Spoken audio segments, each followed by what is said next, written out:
کیا بارگاہ غوث جلی ہے، گردن کو جھکائے ہوئے ہر ایک ولی ہے، گردن کو جھکائے ہوئے ہر ایک ولی ہے، اور سب ان کی عنایت ہے، خفی ہے کہ جلی ہے، ہر رسم کرم ان کے گھرانے سے چلی ہے۔ اولاد حسن آل حسین ابن علی ہے، اولاد حسن آل حسین ابن علی ہے، بے شک شاہ بغداد ولی ابن ولی ہے، اور میں ان کا ہوں نصیر تا حشر ان کا ہی رہوں گا، میں ان کا ہوں نصیر تا حشر ان کا ہی رہوں گا، صد شکر کہ ان سے میری نسبت ازلی ہے، صد شکر کہ ان سے میری نسبت ازلی ہے۔ اور ہم اولیاء کاملین کی بارگاہوں میں یہاں اللہ کے بڑے بڑے برگزیدہ بندوں کا نام موجود ہے، اور یقیناً ان کا نام نہیں، وہ خود بھی جلوہ گر ہوں گے اور ان کی نظر عنایت بھی ہوگی، تو ہم اولیاء کاملین کی بارگاہوں میں کیوں جاتے ہیں؟ درد و آلام کے مارے ہوئے کیا دیتے ہیں؟ ہم تو بس ان کی نگاہوں کو دعا دیتے ہیں، اور عقل والوں کے نصیبوں میں کہاں ذوق جنوں، عشق والے ہیں جو ہر چیز لٹا دیتے ہیں، اور اللہ اللہ کیے جانے سے اللہ نہ ملے، اللہ والے ہیں جو اللہ سے ملا دیتے ہیں، اللہ والے ہیں جو اللہ سے ملا دیتے ہیں۔ آپ مجھ سے پہلے کے بیٹھے ہوئے ہیں اور کافی دیر سے حضور کے ذکر کی محفل سن رہے ہیں، جہاں تک بات محبت کی ہے وہاں تک تو یہ ہمارا عقیدہ ہے، ایمان ہے کہ ذکر رسول سننے سے بھی کوئی تھکتا نہیں ہے اور ذکر رسول کرنے سے بھی کوئی تھکتا نہیں، لیکن چونکہ بشریت کے تقاضے بھی ہیں، آخر انسان پھر انسان ہے، تو جسمانی اعتبار سے انسان کو تھکاوٹ محسوس بھی ہوتی ہے۔ بہرحال میں جتنی دیر مجھے کہا گیا انشاءاللہ اتنی دیر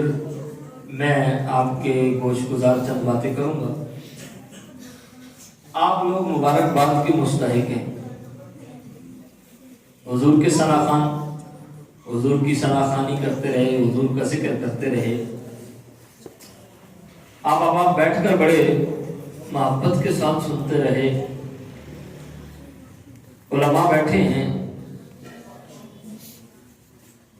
وہ لوگ چاہے نظم کی صورت میں، نثر کی صورت میں انہوں نے حضور کا ذکر کیا، انہوں نے حضرت سیدنا حسان بن ثابت رضی اللہ تعالیٰ عنہ کی سنت کو ادا کی، منبر پر بیٹھ کر سر محفل سرکار کا ذکر کرنا یہ حسان بن ثابت کی سنت ہے، اور جانتے ہیں کہ آپ کتنے خوش نصیب ہیں کہ آپ نے سامنے بیٹھ کر سرکار کا ذکر سننا، اور سرکار کا ذکر سننا یہ سرکار کی اپنی سنت ہے۔ حضور نے حضرت حسان بن ثابت کو منبر پر بٹھا کر کہا کہ حسان میری نعت پیش کرو، تو اگر نعت پیش کرنا، ذکر رسول کرنا یہ صحابی رسول حسان بن ثابت کی سنت ہے، تو اس نعت کو ادب و احترام سے سننا یہ میرے نبی کی سنت ہے۔ اس لیے دبے لفظوں میں یہ بات یہ دیتا ہوں کہ حضرت حسان بن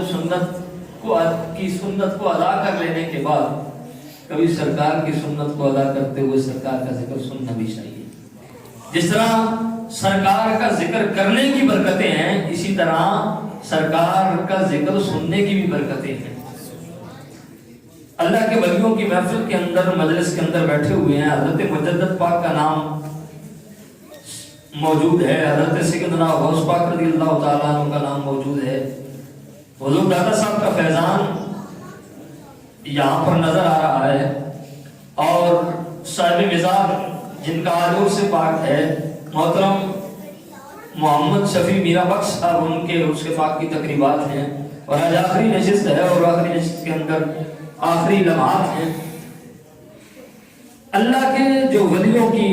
صحبت میں رہتے ہیں، جو قرآن مجید کی آیہ کریمہ میں نے تلاوت کی کہ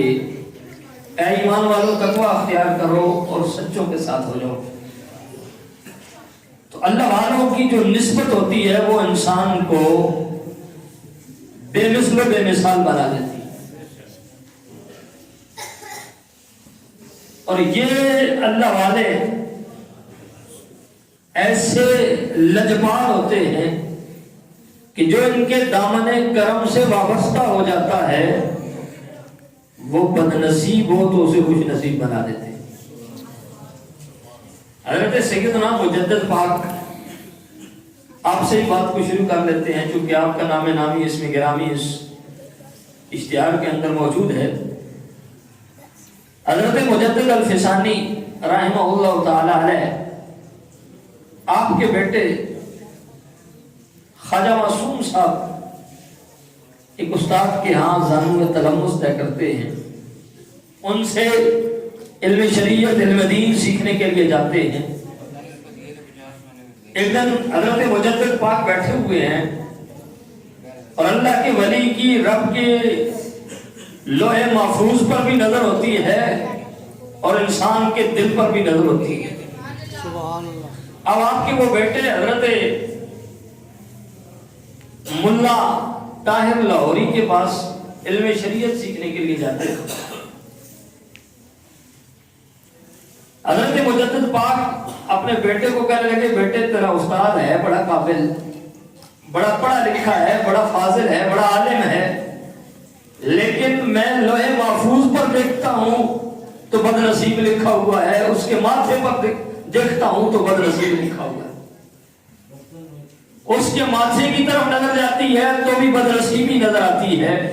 لوح محفوظ پر اس کے مقدر کے ستارے کو دیکھتا ہوں تو وہ بھی گردش میں نظر آتا ہے، بد نصیبی اس کے نامہ اعمال میں لکھی ہوئی ہے۔ تو وہ بھی بیٹے مجدد الفسانی کے تھے خواجہ معصوم، کہنے لگے بابا اگر آپ کے بیٹے کا استاد بدبخت ہے تو کیا ہوا، وہ آپ کے بیٹے کا استاد ہے، اور اگر میرا استاد بننے کے بعد بھی، اگر آپ کے بیٹے کا استاد بننے کے بعد بھی وہ بدبخت رہے تو پھر اس کو آپ کے بیٹے کا استاد بننے کا فائدہ کیا ہے؟ حضور یہ تو آپ نے بتا دیا کہ وہ بدبخت ہے، آپ دعا کیجئے رب کی بارگاہ میں کہ اس کی بدبختی خوشبختی میں بدل جائے۔ حضرت مجدد پاک ہاتھ اٹھا کر دعا کرتے ہیں، مولا تیرے بندے عبد القادر تو اس سے دعا کیا کرتے تھے اور تو ان کی دعا کو قبول کر کے لکھی ہوئی تقدیریں بدل دیا کرتا تھا۔ مولا میں بھی تیرا ایک بندہ ہوں اور تیری بارگاہ میں یہ عاجزی اور انکساری کے ساتھ ہاتھ اٹھا کر تجھ سے سوال کرتا ہوں، جس طرح اپنے بندے عبد القادر کے اٹھے ہوئے ہاتھوں کی لاج رکھ کے بد نصیبوں کو خوش نصیب بنا دیا کرتا تھا، تقدیر بدل دیا کرتا تھا، مولا آج میرے اٹھے ہوئے ہاتھوں کی لاج رکھ، آج میرے بیٹے نے مجھ سے مطالبہ کر دیا ہے، تو اس کے استاد کو جو بد نصیب ہے خوش نصیب بنا دے۔ حضرت مجدد پاک نے ہاتھ اٹھا کر دعا مانگی اور بیٹے کو خوشخبری دینے لگے، بشارت دینے لگے، بیٹا مبارک ہو، جو لوح محفوظ پر تیرا استاد بد نصیب لکھا جا چکا تھا، اس کے ماتھے پر بد نصیبی لگ چکی تھی، تیرے باپ کی دعا سے اللہ نے اس کو بد نصیبی کی فہرست سے نکال کر خوش نصیبوں کی صف میں شامل کر دیا۔ جب نگاہ ولی اٹھ جاتی ہے تو ہاتھ دعا کے لیے نہ بھی اٹھے، ان کی نظر اتنے کام والی ہوتی ہے کہ یہ بد نصیبوں کو خوش نصیب بنا دیا کرتے ہیں۔ حضرت مجدد پاک رحمہ اللہ تعالی علیہ، آپ نے دعا کے لیے ہاتھ اٹھائے تو اللہ نے آپ کی دعاؤں کی برکت سے ایک بد نصیب کو خوش نصیب بنا دیا۔ حضرت سیدنا غوث پاک رضی اللہ تعالی عنہ، آپ نے علماء سے واقعہ سن رکھا ہے، میں اشارہ کر کے آگے نکل جاؤں گا۔ رات کا وقت ہے، حضرت خضر علیہ السلام حاضر ہوتے، حضور فلاں علاقے کا ابدال فوت ہو گیا، ابدال چاہیے، فرمایا ہماری مسجد کی صفوں میں لیٹا ہوا ہے، چور ہے، لیکن اب اسے چور نہیں کہنا، آج ہو گیا ہے، ہمارے دربار میں آ گیا ہے، ہمارے دروازے پہ آ گیا ہے، تو آپ اس کو چور نہیں کہنا۔ اگر رات کے اس لمحے میں تمہیں ابدال کی ضرورت ہے تو جو اس کو بیدار کرو اور اس کی ڈیوٹی میں لگا دیتا ہوں۔ اب وہ چور اس کو جب بیدار کرنے کے لیے آئے وہ خود چھپتا ہے، آنکھوں سے نابینا ہو چکا ہے، کیونکہ آیا تھا حضرت غوث پاک کے اس خرقہ کو چرانے کے لیے، جب ہاتھ لگاتا تو اندھا ہو جاتا، چھوڑتا تو ٹھیک۔ اب وہ لیٹا ہوا ہے، چوری کرنے کے ارادے سے آیا ہے، وہ حضرت خضر علیہ السلام اس کو کہنے لگے بھائی تیری ڈیوٹی لگ گئی ہے، جا تو فلاں علاقے کا بدال ہے۔ اس نے کہا جناب میں نہیں جاتا، مجھے رہنے دیجیے، جہاں میں ہوں ٹھیک ہوں۔ فرمایا نہیں تیری ڈیوٹی، مسجد میں ہر قسم کے لوگ آتے ہیں، کوئی نماز پڑھنے کے لیے آتا ہے، کسی کے ماتھے پر تو نہیں لکھا ہوتا، ہو سکتا ہے کوئی اسی صف میں جوتے چرانے کے لیے بھی بیٹھا ہوا ہو، ہر حیثیت کا بندہ آتا ہے۔ تو وہ لیٹا ہوا مسجد کے اندر تھا، کہنے لگے جناب میں بس جس حال میں ہوں ٹھیک ہوں، مجھے رہنے دو۔ فرمایا نہیں، تجھے غوث اعظم نے کہا ہے کہ تو فلاں علاقے کا بدال ہے۔ انہوں نے کہا میں جس حال میں ہوں مجھے اپنی حالت میں رہنے دو، کیوں پردہ اٹھاتے ہو؟ انہوں نے کہا نہیں ڈیوٹی لگ گئی ہے، اور جو بات غوث اعظم کی زبان سے نکل جاتی ہے، اگر وہ میرا رب نہیں موڑتا تو انسان ہو کر ان کی بات کو ٹال رہا ہے۔ وہ کہنے لگا اصل بات یہ ہے کہ میں چور ہوں، غوث اعظم کا خرقہ چوری کرنے کے لیے آیا تھا، معاملہ یہ ہوا ہے کہ ان کے جبے کو ہاتھ لگاتا ہوں نظر چلی جاتی ہے، جبہ چھوڑ کر جانے کا بھی دل نہیں کرتا،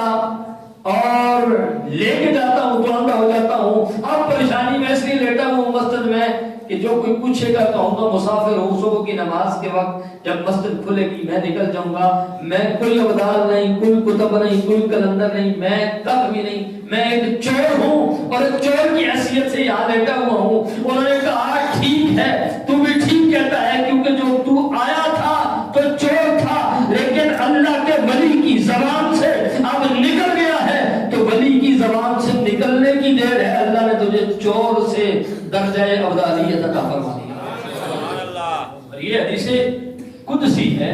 حدیث قدسی کے الفاظ ہیں، حدیث قدسی کے اندر میرا رب فرماتا ہے وَلَا إِنْ سَأَلَنِي لَأُعْطِيَنَّهُ، اگر میرا بندہ مجھ سے کچھ مانگتا ہے، کچھ سوال کرتا ہے تو لَأُعْطِيَنَّهُ، میں ضرور اپنے بندے کی بات کو پورا کر کے اس وقت آ کرتا ہوں۔ سبحان اللہ۔ حضرت سیدنا غوث پاک رضی اللہ تعالیٰ عنہ دیکھیں کہ آیا تو بدنصیب تھا، لیکن غوث اعظم رضی اللہ عنہ کلندر لاہوری نے ویسے نہیں کہا تھا کہ نگاہ مرد مومن سے بدل جاتی ہے تقدیریں، جو ہو کے یقین پیدا تو کٹ جاتی ہے زنجیریں، اور نگاہ ولی میں وہ تاثیر دیکھی، بدلتی ہزاروں کی تقدیر دیکھی، جب یہ نظریں اٹھ جاتی ہیں۔ اور دوستان محترم ہم تو بڑے خوش نصیب ہیں، حضرت سیدنا خواجہ معین الدین چشتی اجمیری سنجری رحمہ اللہ تعالیٰ علیہ فرماتے ہیں، آپ کے زہد و تقویٰ کے حوالے سے یہ بات موجود ہے کہ 70 سال تک حضرت خواجہ معین الدین چشتی اجمیری نے اپنی پیٹھ زمین پر نہیں لگنے دی،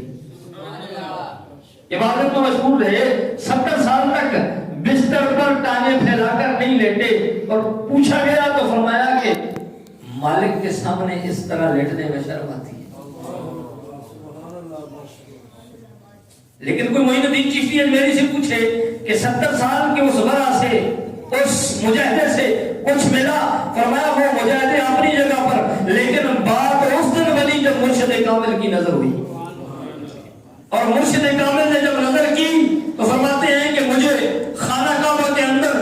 اپنے مرشد پاک جب لے کر گئے تو کہنے لگے مولا معین الدین کو تیرے قدموں میں لے آیا ہوں، تیری بارگاہ کے اندر لے کر آیا ہوں، تیری چوکھٹ پہ لے کر آ گیا ہوں، معین الدین کو اس کو قبول فرما۔ تو اللہ تعالیٰ کی طرف سے یہ غیبی ندا آتی ہے کہ ہم نے تیرے معین کو قبول کیا ہے،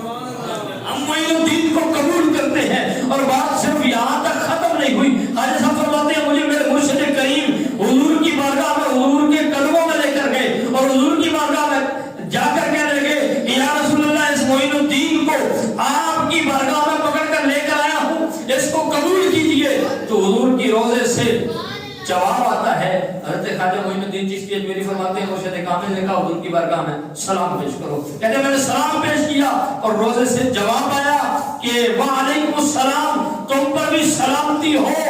اور آپ کو فرمایا کہ اے خشکیو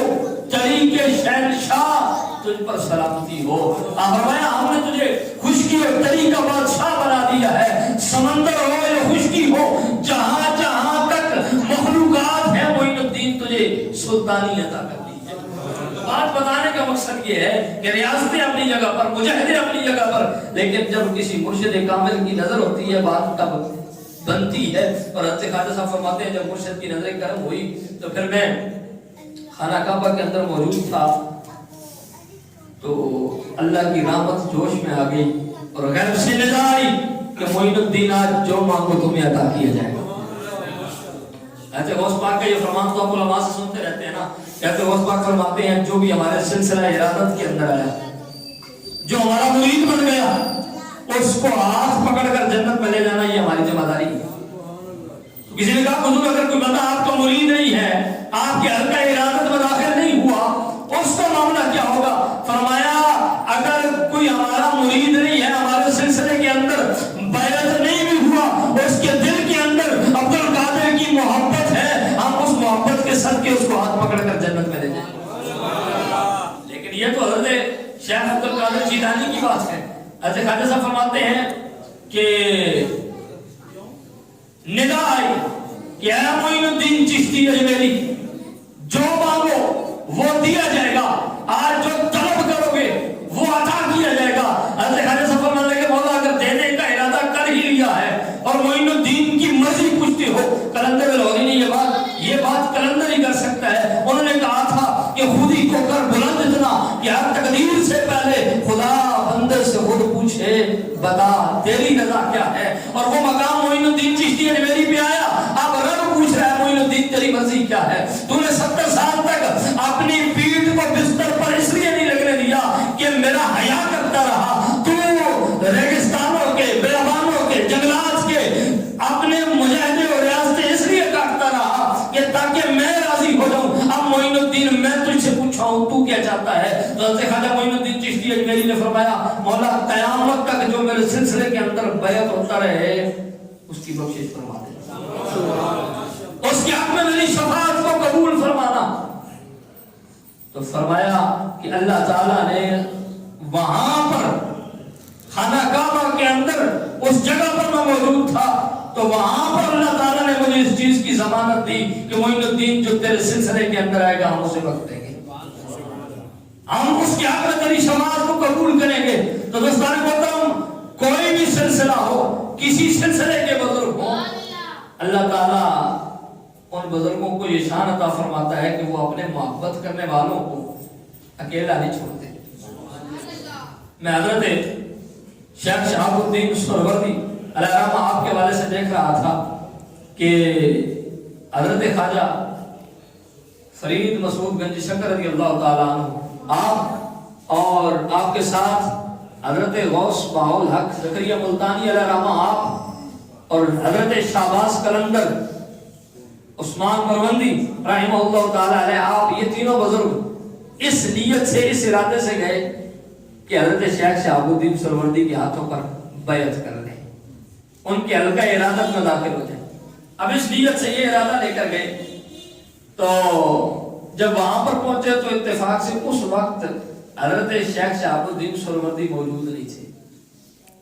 انہوں نے دربار پر دیکھا، حضرت کا جو آستان پاک تھا وہاں پر دیکھا، وہاں پر جو ان کے جانور تھے ان جانوروں کو جو زنجیریں ڈالی گئی تھی، رسیاں ڈالی گئی تھی، ان رسیوں کو جس زنجیر چونکہ کڑیوں سے بنتی ہے